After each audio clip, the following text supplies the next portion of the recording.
Bismillahirrahmanirrahim. Assalamualaikum warahmatullahi wabarakatuh. Selamat datang di kelas anatomi manusia. Ini merupakan pertemuan perdana kita dan pada kesempatan ini kita belum masuk ke materi anatomi, tetapi kita akan mengawali kelas ini dengan kontrak perkuliahan.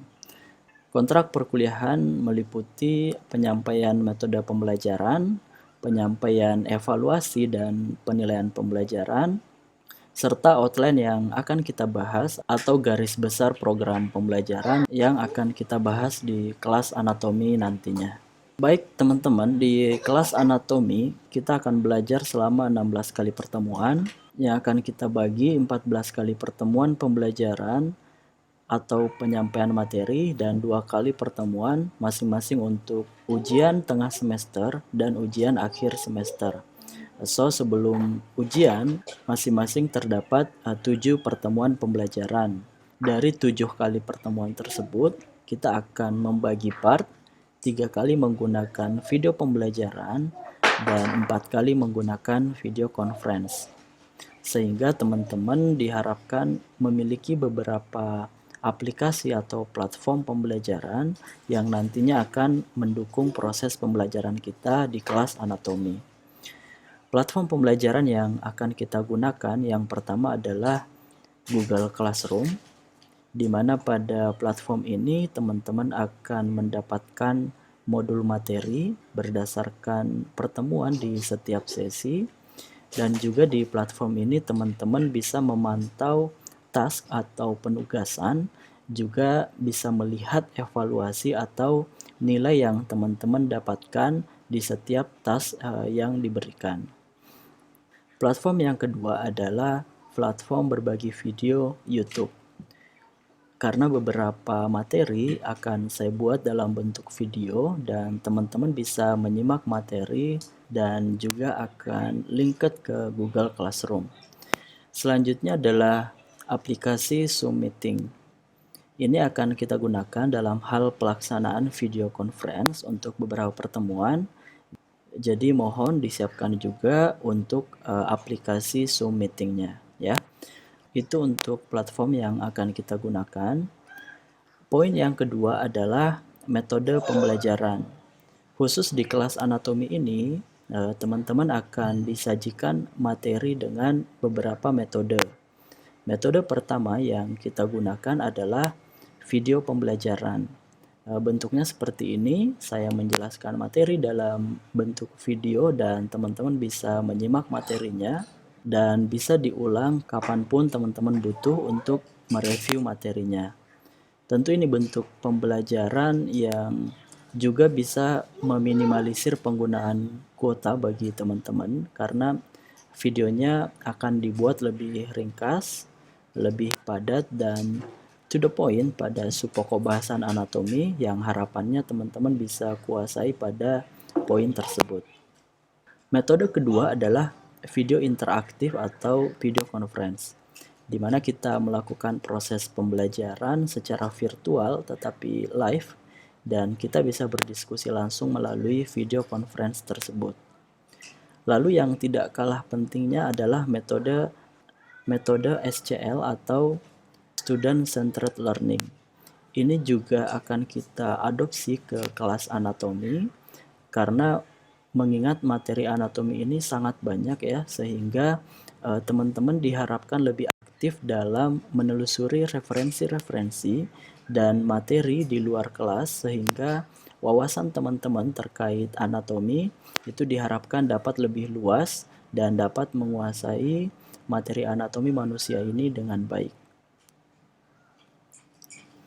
Lalu metode tanya jawab akan kita buka di setiap pertemuan dan bahkan sifatnya juga lifetime. Jadi kapanpun teman-teman ingin bertanya terkait materi anatomi, maka silahkan disampaikan dan saya akan jawab atau pertanyaan teman-teman juga bisa menjadi bahan diskusi kita di dalam kelas. Lalu ada task and project, ini terkait penilaian. Lalu literatur review, ini juga terkait penilaian. Dan metode terakhir adalah project atau produk exam. Nah, ini akan menjadi output atau outcome kelas anatomi ya. Jadi nanti Ini akan kita jelaskan pada poin evaluasi.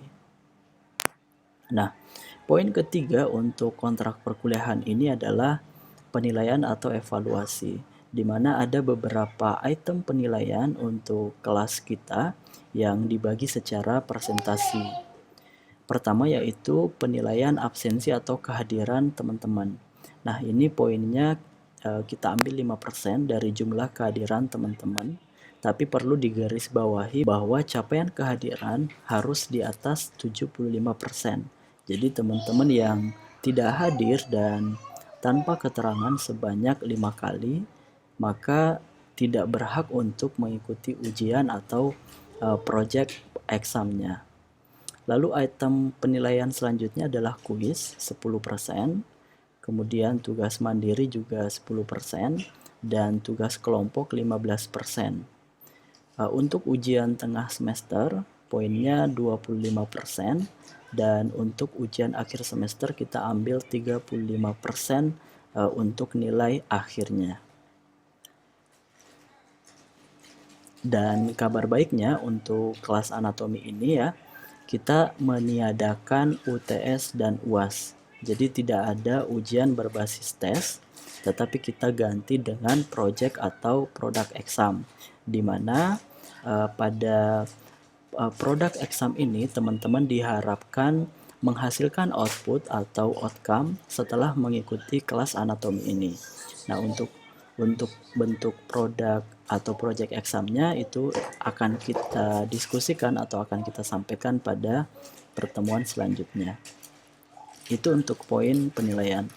Yang terakhir yaitu outline materi pembelajaran yang akan teman-teman pelajari atau garis besar program pembelajaran untuk kelas anatomi. Pertama adalah konsep anatomi, lalu klasifikasi anatomi, kemudian teman-teman juga akan mempelajari posisi anatomi, bidang dan garis anatomi, selanjutnya istilah-istilah dalam anatomi. Teman-teman juga akan mempelajari arah pergerakan secara anatomi, kemudian tingkatan organisasi dalam anatomi, lalu kita juga akan membahas sistem tubuh manusia secara anatomis yang terdiri dari 10 sistem. Yang pertama anatomi sistem kardiovaskuler, kemudian anatomi sistem gastrointestinal, yang ketiga anatomi sistem pernafasan, anatomi sistem perkemihan, kemudian yang kelima anatomi sistem tulang dan sistem otot, kemudian anatomi sistem integumen dan anatomi sistem imun, selanjutnya anatomi sistem persyarafan dan anatomi sistem endokrin, dan yang terakhir anatomi sistem reproduksi. Itulah 4 poin dalam kontrak perkuliahan kita ya pada kesempatan kali ini. Semoga teman-teman dapat mengikuti seluruh rangkaian materi dalam kelas ini dengan baik dan tuntas, dan harapannya teman-teman dapat menguasai materi anatomi sesuai dengan capaian pembelajaran yang kita harapkan. Terima kasih atas atensinya, dan mudah-mudahan saya juga dapat memfasilitasi teman-teman dalam kelas ini dengan baik. Sampai jumpa di materi dan video selanjutnya. Wassalamualaikum warahmatullahi wabarakatuh.